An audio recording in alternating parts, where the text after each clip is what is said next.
Hey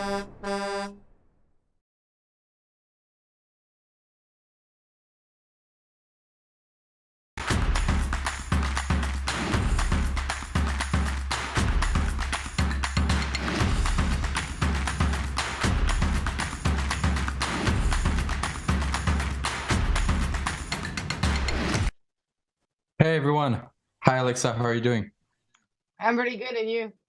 Good, thank you. So welcome back everyone to the evening live stream for Rebel News here in Ottawa, and I have with me once again future Rebel News contributor Tom Marazzo. Tom, how are you doing? I'm good. Thanks for having me back. Yeah, so once again, Tom is almost always in live stream. Tom, you were one of the Freedom Convoy organizers. So you had to deal with the city. So how did you feel today? Sorry about that. Listening to how the city felt dealing with you guys. Yeah, it was actually quite an interesting day.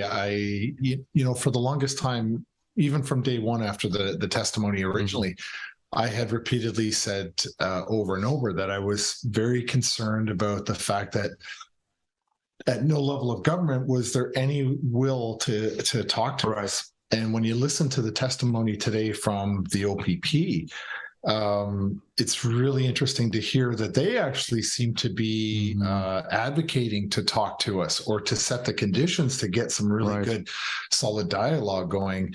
And if you watch the testimony of Brendan Miller today, it was just incredible because, or not the testimony, but his cross-examination of the OPP officer. It was incredible because he had shown in the evidence a memo that the OPP had drafted recommending that we actually have a meaningful negotiation. And I don't like to use the word negotiation. I prefer to use the word like a dialogue with the government. And the federal government outright rejected it and then declare the Emergency Act. Yeah, 100%. That was such a shocking moment, a huge mic drop, and we'll get back to that later when we talk about Marcel Baudin. But right before, I just want to remind everyone that you can always chat with us through the chat function, I believe, on Rumble and other platforms that we are on. If you want to give us your thoughts about the Emergencies Act inquiry that is happening right now here in Ottawa, or anything in general. I think you're starting to get very familiar with Tom at this point. So today we had two witnesses. The first one was with the OPS, I believe. We had Russell Lucas. It's so funny when you spend your whole day live tweeting the whole thing. When you spend the whole day just staying updated with everything, at the end your mind blanks when you need to talk about it. And then we also have a second witness with the OPP, Marcel Baudin, who spoke to us about very shocking things. Alexa, first time that you're really following closely the commission up to now. How did you feel watching everything unfold? But I need to say that I was traveling, everybody, for the World Health Summit in Berlin, so I needed to catch up when I came back. But I was really shocked when I actually listened since the beginning what happened, because what they say is actually not what we notice on the ground every day. And I have the impression that all the witnesses today, they talk about communication. But I think the biggest problem was the communication between them, because at the end of the day, we didn't notice any changing in the police officer on the ground until that they give the first warning to all the truck drivers, telling them, I think it was a blue paper, probably Tom, you remember that, the blue paper that they were giving to all trucks, saying that if you're not living right now, you're facing criminal offense and you can be arrested. And after that, they gave, I think the day after, the red paper telling them that it's their last chance to live, or they will be arrested and they will have huge consequences on them. But before that, police were really smiling and really helpful to every people that were there at the protest. And when we were talking to them and asking them, oh, did you notice any violence, any trouble? And they were not so far. And so what I saw so far from the testimony of the witnesses is not accurate of what happened on the ground. What is your point of view for you, Tom? Well, it's really interesting because there is a very, very noticeable difference in the level of professionalism and attitude between the Ottawa Police and the OPP. And really seeing and listening to the testimony today. But I have to say, the first witness today, I think his name is Russell Lucas. Lucas, thank you. He was, I actually made a comment to him at the end of his testimony in the day. I just saw him in the hall in the aisle really quickly. And I said, had our request to talk to an inspector been granted and they sent you to us, I don't think most of this would have even happened. I don't think it would have progressed to the point of the violence that we saw on those last 2 days. And, there's also comments too, where they kept alluding to the fact that, in previous testimony that the communication broke down. And that's categorically false. What actually happened was I had requested, instead of talking to the two police liaison sergeants that I was dealing with, I had requested through the OPP liaison officer and through the OPS officer that I didn't deal with them anymore. I wanted somebody of a higher rank. And it's funny because the testimony of Inspector Lucas today revealed that had we been granted that, I think a lot of this would have been very, very different. And I think he, after listening to his testimony, would have been the right person for the job, right temperament, professional, straightforward, very deliberate thinking man. Things would have been a lot different than they actually turned out. And now you contrast that, not contrast, actually, you compare it to the testimony we heard from the OPP today. Marcel. And it was incredible because, I was saying to somebody today that if the movie ever gets done or the screenplay about this convoy gets written, this is the way I see it. You've got a group of the protesters and you have a group of law enforcement, and they were all trying to come to a good resolution to this entire thing. But at the top, you had the political class that were interfering with both groups. And so we ended up getting the Emergency Act was declared because of the political interference at every level of government. It seems everything from the municipal, and we heard the testimony of the mayor and the councillors. We are possibly going to hear testimony from the Ontario government if Doug Ford. Well, he's getting trying to fight. He's getting summons, but he's actually trying to fight the summons to come in a unbelievable lack of transparency. But you mentioned testimony of the first witness, Russell Lucas. Let's see what he had to say about misinformation earlier today.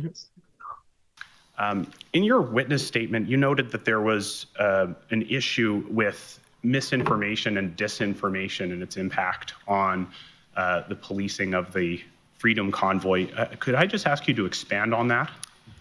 Yes, and there's a couple of really good examples. So I've learned a lot, and the power of social media has evolved, and it continues to evolve.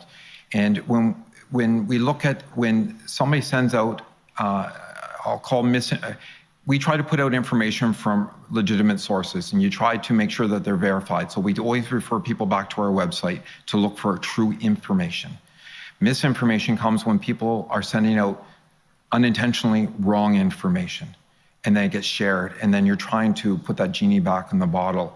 And then the other issue was the disinformation, where people are knowingly putting out false information, and which is drawing on resources or creating a different narrative that you're trying to deal with. So, like for example, the wooden fence that's up protecting the construction site on Parliament Hill was being shared repeatedly over and over again, saying they're fortifying Parliament Hill in advance of the arrival of the convoys, and it was inflaming people. But you're trying to get the information out through your PLTs. It's there. It's construction. There's a big pit on the other side. We don't want people to get hurt, and that was a big challenge to try and stay ahead of. It's always a big topic for everyone in the political sphere, and just today we saw Bill C-11, which is supposed to allegedly fight misinformation, promoting content online. Pablo Rodriguez's favorites and censorship bill go through second reading in the Senate. So, it's such a big issue, but from the way I see it, the biggest source of misinformation we've seen from the beginning of the convoy was from the side of the government. The government was saying that the protesters were not willing to engage. They were irrational. We saw Jim Watson. I believe it was Jim Watson who said that protesters were irrational, which I scrummed him on, by the way, afterwards. And yet then we see in the evidence that is shown in front of the committee that Keith Wilson, the lawyer representing the protesters, was willing to engage with the city, was willing to, move the trucks, get the truck moved. We even saw protesters say that they were willing to get the truck moved as well. And not only does the evidence show that, but the editorialized version of the event shows it as well. Because we saw from email messages between, I believe, Lucas and the government, or Lucas and DOPP, we saw them talk about how protesters were willing to move, protesters were willing to engage with the government, were willing to have negotiations. So it shows that even in their own editorialized view of the situation, they saw that protesters were willing to engage. I think that's what you probably felt on the ground as well. Yes, absolutely. There was a will, but again, what I've stated before is that each truck is an individual owner operator. Yeah. And we saw that our role was to always focus on what we were there to do, which was to end the federal COVID-19 mandates for all federal employees, and really, to put the pressure on the government to end all this nonsense. And, the belief there too is, because a lot of people have been coming out after me on Twitter saying, or social media saying, yeah, but they were provincial mandates. Well, I'm sorry, but there was federal mandates, and the leadership of this country starts at the top. And if the federal mandates would have ended, then clearly the provinces would have started to relax it too, because it's the federal government that started it, and everybody else followed suit. And so, the intention was to always relieve as much pressure on the residents as possible, but maximize the pressure on the federal government. And that's a hard balance to achieve. I believe that's why you guys were willing to move to Wellington Street instead of staying in the original streets in Ottawa. No, 100%. You will probably agree with me, Tom, that at the beginning when all the truck arrived, I think it was on 29, it was completely a chaos. Okay, it was like everybody was parked a little bit everywhere, and it was not well made. But I remember during a night, waking up the morning, and all the truck was aligned, and they actually make an empty line fluid for like the circulation. And I remember that all happened during a night. After that, probably you had a discussion with the mayor. I don't know, but I don't really recall which day it was. But I recall that the day after, every single truck was really well parked. And they make like an empty line for the emergency car and police car to pass through everywhere. I think I recall one street that was really blocked, or maybe two, but that's it. All the other street was okay. Even the testimonies today, and even yesterday as well, from Lucas today and other testimonies we've heard, also confirm what you're saying, Alexa, that the streets were not fully clogged. There were lanes still open. The traffic was under control. The highways were dealt with. All the testimonies point to that. And I just want to go back to the misinformation things once again. A lot of people said that ambulances weren't able to go through because the streets were clogged. That's part of misinformation. That's the misinformation from the leftist point of view in front of government. So no one's going to call it out. Also, earlier today, we saw Lucas, quote unquote, say that he understood the role of the Freedom Convoy to raise awareness and show discontent in regards to government overreach in relations to COVID-19 mandates. But an enormous amount of people said that you guys were coming here to overthrow the government. But even Russell admits that wasn't the case. And, there's... this is all optics, right? And you've heard the phrase "perception is reality," and so when the mainstream media has really the largest megaphone that they can use and to shout on behalf of of the federal government. And I'll try to, bring the point back to the federal government. And I've already alluded to it about the fact they didn't want to talk.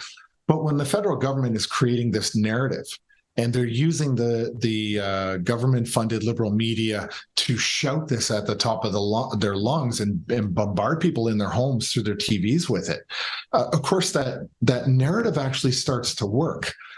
And it's interesting because I don't think that a lot of we've noticed that the legacy media isn't not actually covering any of the testimony now. And so the megaphone that they used to vilify the convoy, they're not using to vindicate the convoy right now. And so there's another thing that I actually noticed recently throughout this whole thing. It kind of just came to me this morning, is that there's our lawyers, Brendan Miller and Bathsheba Vandenberg, and then there's the JCCF lawyers, there's the Democracy Fund lawyers, and there's one other law firm, but they don't get a lot of airtime. What's really interesting to me is that we are the only group that are actually focusing on the issues of the justification for the Emergency Act. We're the only group. All of the other lawyers, the other teams, are focusing on basically covering their asses. This is a big exercise in CYA, and that's what they're all doing. So when you listen to the testimony, their testimony doesn't really talk about the justification of using the Emergency Act. It talks about, how do I transfer responsibility to somebody else for the decision that I made? And I think that's the reason why Chief Slowly got a counsel, because he wants to make sure that he's safe from everything, that if people try to put the blame on him, he has someone there to represent him and fight back against him. Not 100%. It's so interesting because you guys are actually the only one there to focus on civil liberties and the issue of whether or not it was justified, instead of focusing on feelings and microaggression. We should throw to another clip from today's testimony from Lucas, saying that the direction that came down was, we're not giving them 1 inch. So the lost opportunity, you say, is because you could not use PLT? I'm just trying to understand what happened, what was the lost opportunity and what caused it? So, and there again, so when they had that first, again, this is the earliest days of the protest with Rideau Sussex. If they had the opportunity to bring them out of Rideau Sussex, it would have freed up that whole side of the canal. And the direction that came down was, we're not giving them 1 inch. So that's what we worked with. And then again, so we're spread thin, and now the next few days, it's just about building a stabilization plan so that we're not burning our members out, and that getting enough rotation of food and things like that before we can get into the next phase of an operation. We're not giving them 1 inch. What does that mean to you? Well, that says to me, that statement right there, what it clearly says to me is that certain elements of the OPS were focusing on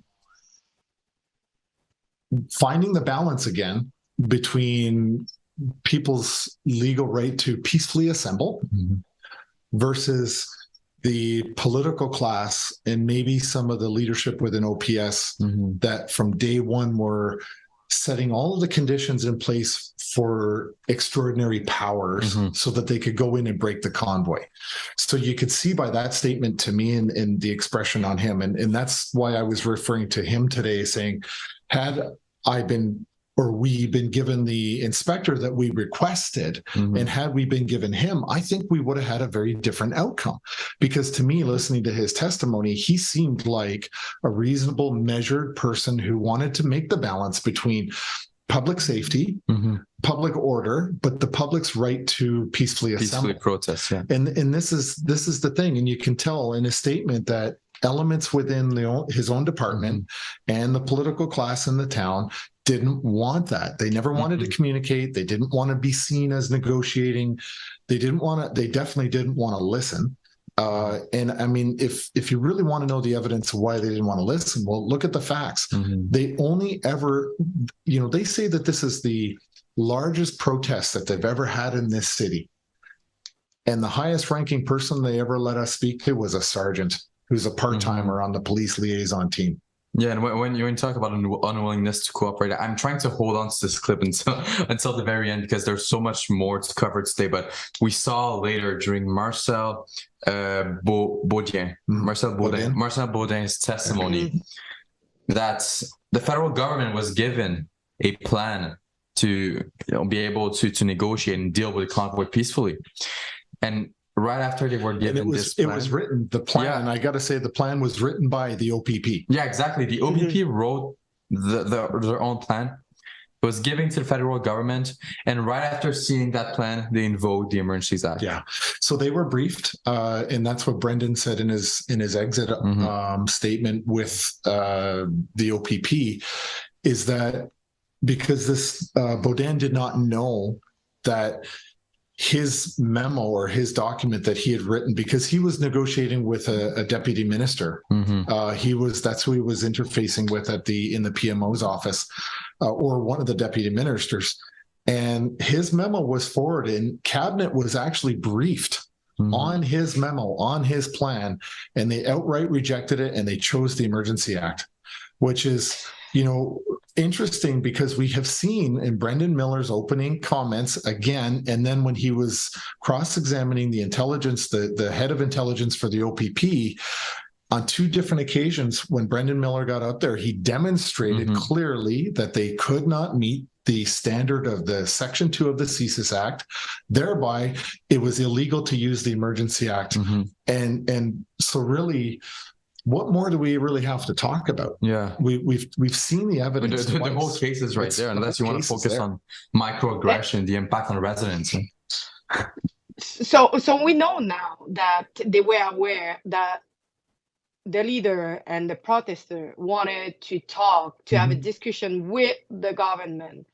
So now it's obviously, we know that they were aware about that, and they refused. They say no negotiation. But they knew that having this discussion will have end that protest right away, because probably we will have some discussion, because a little bit after the convoy finished, we saw the mandate lifting a little bit everywhere, and we saw some changing in life, okay? But having just this discussion between the government and the protester will have changed so much in how this protest will have finished. But they refuse it. And I just want to know your point of view of the fact that the government was aware and they refused to agree to have a discussion with you and Tamara Lich.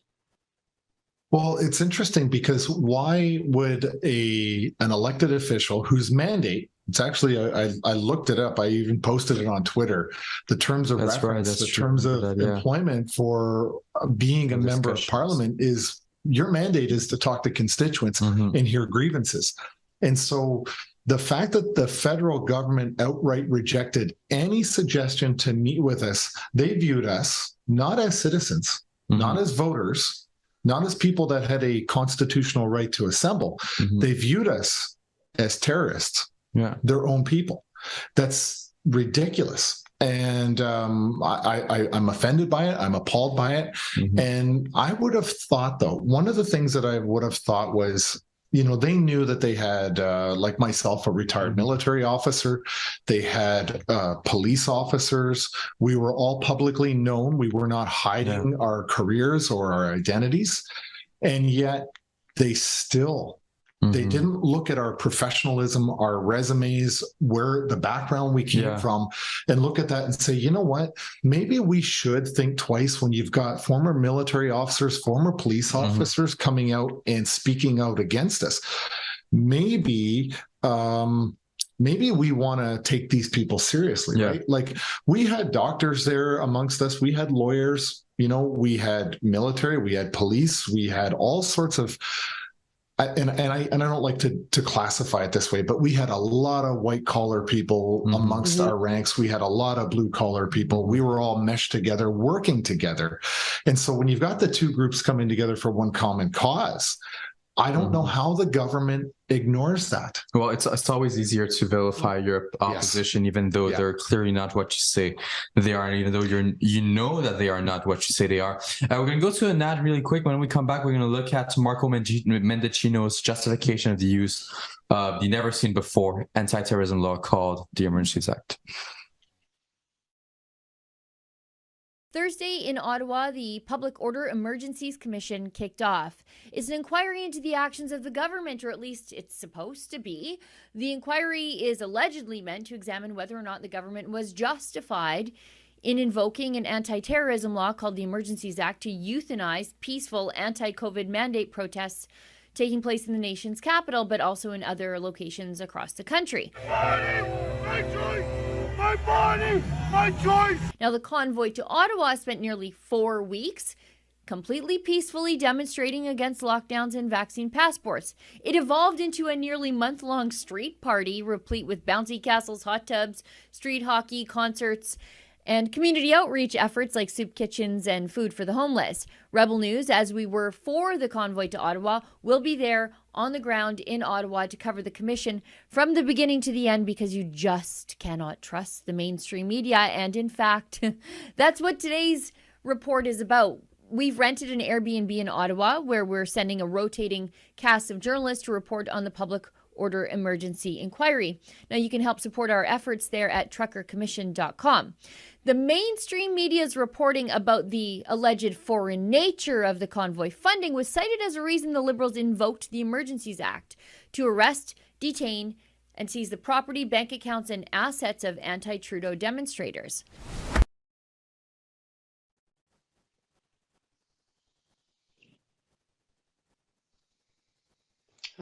Pass, I'll see. Sorry, we're back now. So I guess just to begin, we'll take a look at what our great, amazing, now it's Bill C-11's about to probably pass. I have to say that our amazing public safety minister, Marco Mendicino, talk about his justification of the use of the Emergencies Act. With regards to the question about Commissioner Lucky's correspondence, none of that, of course, changes her testimony before the Standing Committee of Public Safety last spring, where she said very clearly that the Emergencies Act was needed to resolve the situation on the ground, not only in Ottawa but across the country, both peacefully and swiftly. And this was a government decision. We listened carefully to the array advice that we were getting at the time. We consulted with various partners provincially, territorially, et cetera. But we took the decision because it was necessary. We took the decision because this was a situation that was without precedent. We took the decision because the impacts to Canadians, to workers, to families, to vulnerable citizens who required essential health care treatment, including, as we've heard, those who were needing chemotherapy at the time, compelled us to act. And it worked. And now we're going to continue to cooperate with the Commission to make sure that we take whatever lessons are necessary. I think if Mendicino really cared about the impact on Canadians and farmers and workers, he would have lifted the mandates a little bit earlier. I think that's the reason why you guys were here, right? Seriously, it wasn't. Sorry, but me, I kept like stopping laughing when I heard him saying, "Oh, it was so needed for like stopping honking or stopping like pollution coming from trucks, and it really needed coming from citizens that say that they were harassed and attacked." When I was on the ground and I was asking them, when they came to me and say, "This is outrage, what is going on? They are a danger for us," and I say, "Oh, can you explain me like a situation you faced it?" And say, "It's not happening to me, but I know someone that happened to someone that he knows." I've read in the media. I've read in the media. Exactly. So I never found someone who were capable to testify their own story about something that happened to them facing the protester. Not at all. I tried to find someone because I'm here for reporting both sides of the story, and none of them were able to testify something related to the protester. Well, that's the whole story of the commission. That's the whole point of the commission. It's Jim Watson saying that there's protesters that got their masks ripped off, but saying that he saw it in the media. That's the whole point of what's happening. And this is the really disturbing part, right? We're talking about violence, and when questioned yesterday, Chief Bell said we looked at the data. There was only 5 arrests in 17 days. And actually it wasn't 16, it was actually 17 days because there was days that they didn't actually have acts of violence. There was 5 arrests for violence for 17 days leading up to the Emergency Act.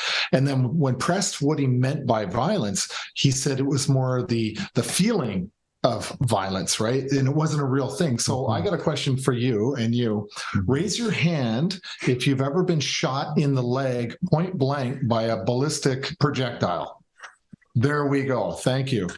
Right?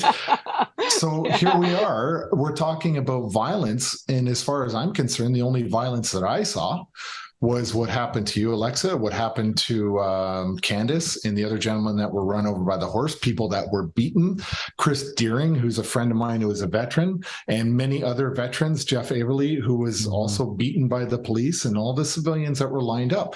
And we heard testimony again today where the Ottawa police, yesterday when Bell was on the stand, Bell was saying, he kind of contradicted himself in terms of where the people were dropped off, because Brendan, we looked at the place where the people were arrested, then told they wouldn't be charged, and then driven out to the board of the city, and he acknowledged there was no building there, right, and that they were basically abducted and then dropped off without charge. Well, that you weren't there yesterday, but that's one of the things that your lawyer Keith Wilson spoke to us about, the story of a 30-year-old mother who was arrested, violently beaten up by the police, then brought kilometers away from Ottawa, and then just dropped off there. So that's actual violence, not the feeling or the perception of violence that we're talking about, right? And so we have noticed along the lines of, as soon as somebody gets on the stand and gives testimony,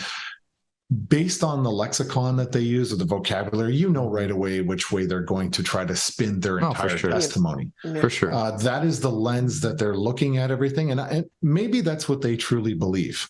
But I don't know how you're dealing with a domestic, which you perceive to be an emergency in your town, but you're at home every night watching CBC. That part I don't get. Well, I don't think that's actually what they believe, because once again, you see their editorialized version of what was happening. They were talking about the protesters as peaceful protesters that were willing to cooperate. That's another thing once again. But no, definitely a lot of good stuff from the first witness. Now to move on to the second witness, Tom, I learned today that you are extremely famous.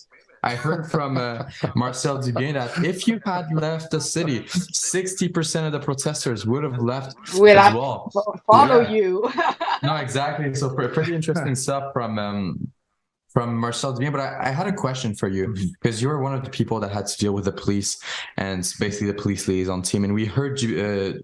What's his name? Baudin. We heard Baudin say that, basically the way he was talking about the police liaison team, the PLT, he was talking about them as if they were lazy, as if they weren't doing the best job, because they were often just together talking to each other in a room. What was your experience dealing with the PLT? So from what I saw, I had a bit of a different perception of what he was trying to say.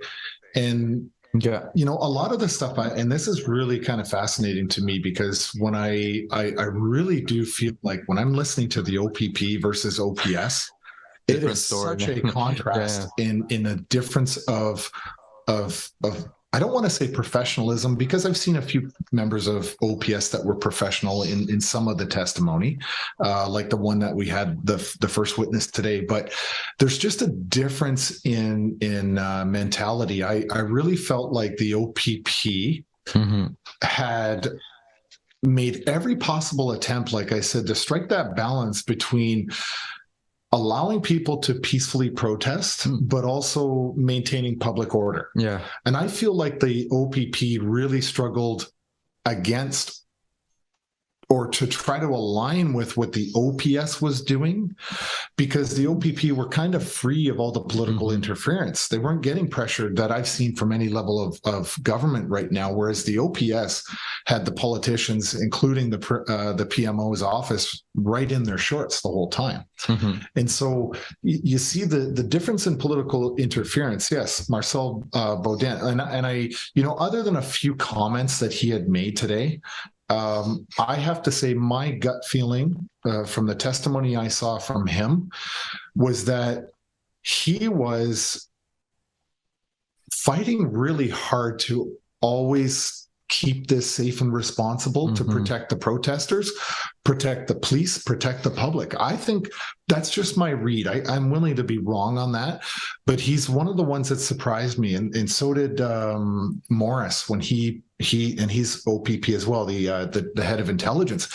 Very, very different perception I got coming from them, where they were actually they were trying to be honest brokers and find the balance, for OPS for like, no, this is all about extraordinary I think they power. were still trying, while they were doing what you were saying, I think they were still trying to pander to what the chief of the OPS, the chief of the Ottawa Police Services and everything were saying, because Baudin did say that if you guys didn't go home, there would be consequences for you. He did say a few quotes, as you were saying, but where I would agree with you is seeing his reaction after he learned that the cabinet didn't, take into consideration his negotiation suggestion, his plan suggestion, and instead decided to invoke the Emergencies Act. That's a clip that I was holding off for the whole night. Let's take a look at that.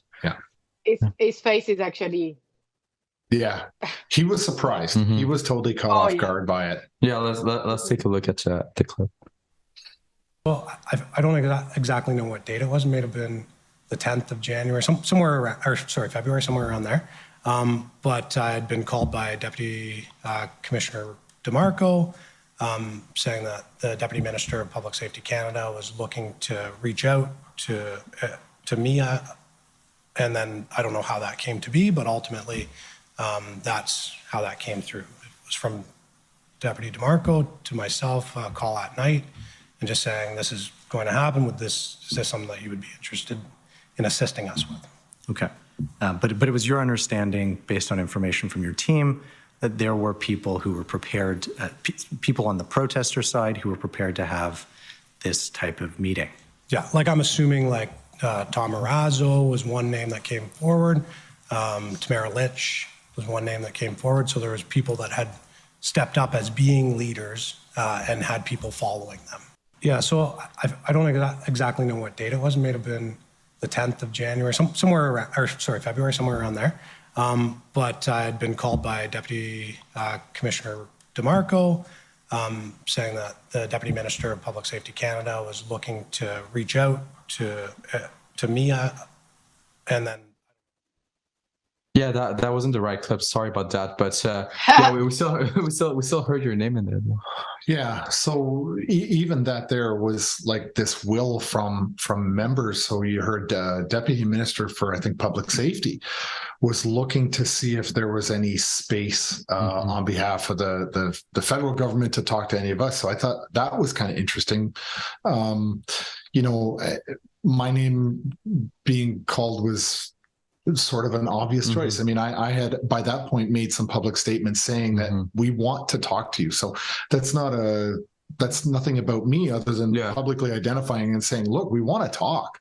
So talk to us. And I had been communicating that through the OPP as well as through the OPS. Yeah. And even with Steve K, there was always a will to talk.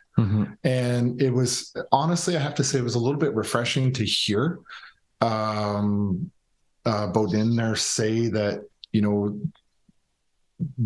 they were advocating for this because I think that, again, they were trying to strike that right balance, right? Right. But we had this political interference again. No, for sure. And I think now we actually do have the clip ready. So let's take a look at the actual clip from our great lawyer. Well, you're a great lawyer, Brendan Miller time from Alberta. I understand this is an email from the Deputy Minister of Public Safety, Rob Stewart, to you, right? Yes. Okay, and in the third sentence on the top paragraph, it says, "We have a big meeting this afternoon. Well, this will be discussed, so I really need your input," right? Yes. All right. Did you know that that meeting was at 3:30 p.m. and that it was with cabinet and it was the incident response group of the political executive meeting and that your proposal was provided to them? No. Okay. It was. I can tell you that. And then they invoked the Emergencies Act. Thank you. Okay, thank you. Next. Just amazing the way Miller closed his laptop at the same time. You were in the room. How was that feeling for you guys? Well, I've gotten to know Brendan, and he's a brilliant mind, and he's absolutely has an outstanding sense of humor.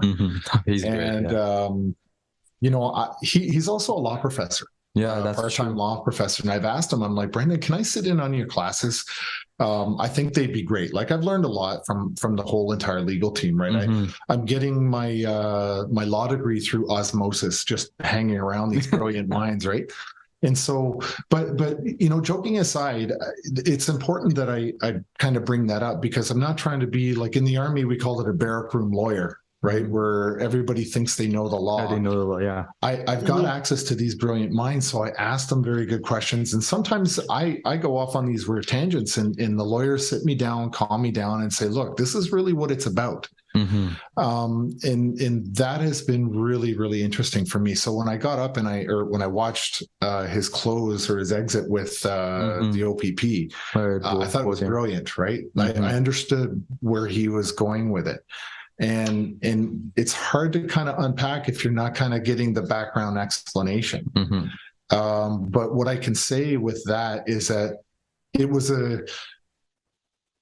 I had learned where Brendan was going to go with this just before he actually got up there and did his cross with the OPP. And I like, if I could have went and made popcorn and sat there and had popcorn and drank pop, like it would have been like watching Top Gun for the 4th time. No, it was such a great moment, Alexa. It was great. It's just because I have the impression that a lot of them, a lot of people were on the ground working, didn't know the impact that their decision or what they will say or what they will write, what it will be the impact of it. And I think now it just explodes in his face, saying like, "Oh, you did that, boom, that happened," and it just like probably gets shocked, saying like, at that time I was not really aware that what I would say will have as much consequences on what is going on."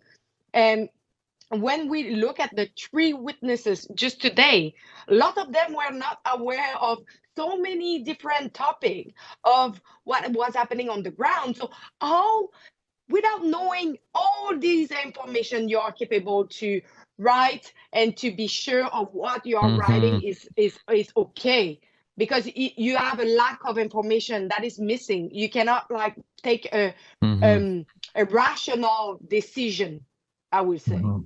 Yeah, no, for sure. And I think from this clip, I have 3. I know you got to get off in just shortly, but from this clip, I think there's a few things that we can talk about. So, you know, his face at the end, I think it went back to what you said earlier, that he was shocked about the fact that the Parliament didn't listen to him, that the cabinet did not listen to him. And I think it goes to show that maybe he wasn't as bad as the other bad guys that are in. And you know, there was another instance where he was speaking about the night that they raided Coventry. And from what I heard, the testimony where he actually advised against it. And I remember, and I'm not gonna, I won't elaborate further because it'll likely come out in my testimony next week. So I don't want to kind of give that piece away. But his read of the situation, and his advice before Coventry, I think was he read the situation perfectly, and he made that known to the OPS. And again, the OPS leadership had no will to do anything other than exercise force. And let me qualify that too. There's a certain OPS officer that his name keeps coming up. He has not been called to the witness list, and that may or may not change. But this particular individual seems to be somebody who had a very strong orientation towards aggressive police response. Interesting. And so he may or may not be called, and I don't want to be dramatic or anything like that, but his name keeps coming up, but he's not on the list. But he ultimately was the one running the show, making the final decision on whether or not to go into to Coventry. So I find that very interesting, because the OPP had actually, from what I heard today, was recommending against the night they went in and raided Coventry for all that fuel. And I do want to say they stole fuel. And what's interesting is the day before they stole the fuel, we had the city fire inspector come and look at it. Oh, yeah? And then the day after they stole the fuel, the inspectors came back again and looked at the fuel.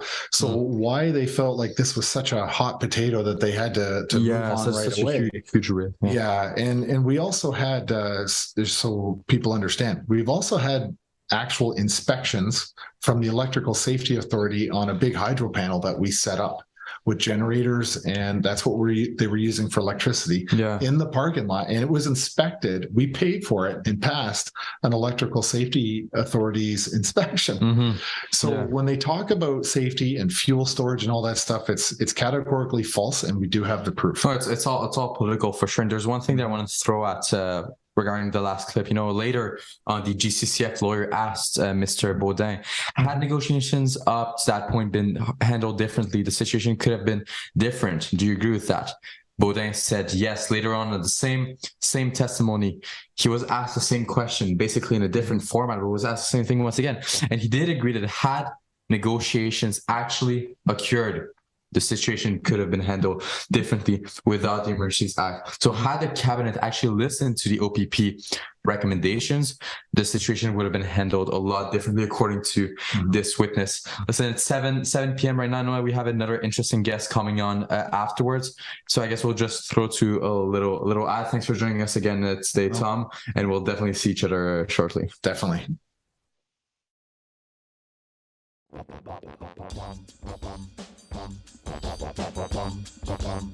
In pickup trucks, which is a different vehicle, which is a weapon in itself, but the weaponized description to me is really the rigs who take space on the street and make noise through the horns that you've shown in video, the fumes.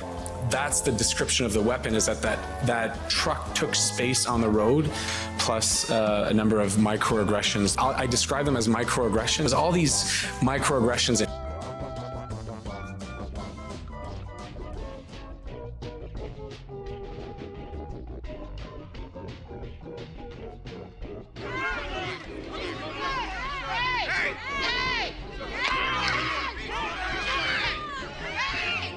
Plus a number of microaggressions. I describe them as microaggressions. All these microaggressions. Hey folks, from October 13th to November 25th, we are here in Ottawa for the Emergencies Act inquiry organized by the Public Order Emergency Commission. But why the Emergencies Act inquiry? Well, because during the Freedom Convoy back in February, Justin Trudeau used a never invoked before Emergencies Act to basically seize protesters' bank accounts, seize protesters' money, seize their assets, trample their civil liberties. So we're here this month for the next month and a half to figure out if the way the government acted was lawful and was appropriate. So we are here to hold the government accountable, but we need your help. We are here to cover it for you because everyone else here is mainstream media. So if you want to help us cover it, if you want to help us bring you the other side of the story, factual, actual news, go to truckercommission.com and consider making a donation.